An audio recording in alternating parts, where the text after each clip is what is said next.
2000. It was the year 2000, and I was living in San Francisco. It was July 2nd that I got my result, that I tested positive.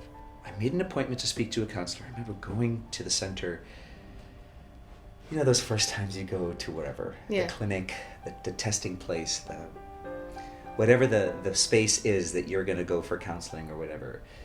And that feeling of just like, I'm damaged. Yeah.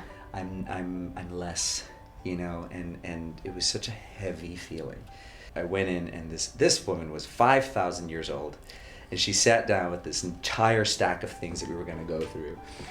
And the moment I sort of explained to her I was an actor in New York, she literally stopped and was like, "Why are you here?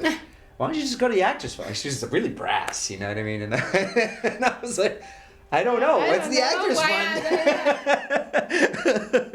It was actually, funny. I was very aware of the Actors Fund. I knew because we had been collecting for Broadway Cares I'd been on Broadway for 10 years. They're like, what are your biggest concerns financially, emotionally? Do you have a social worker? Do you need all these other things? And I'm like, I don't know.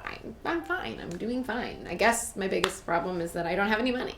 That's kind of what I was thinking. But it didn't even occur to me that they would help. And they were like, so we can have a check for you. I said, for what? Okay. They're like, well, the things that you had just said you needed help with. And I was like, wait, what? Why? Because you just said you needed help with it. Right. I was like, so confused. But not for me. No one is actually going to help me. Right. Okay. And I started shaking. I started crying. I said, well, how? Where does money come from? Yeah. And they were like, you raised it. And they're like, that's what this is for. And we'll help you. And then we'll find, if we can't help you, we'll find other people that can help you. And it feels like your community is catching you when you can't do it yourself.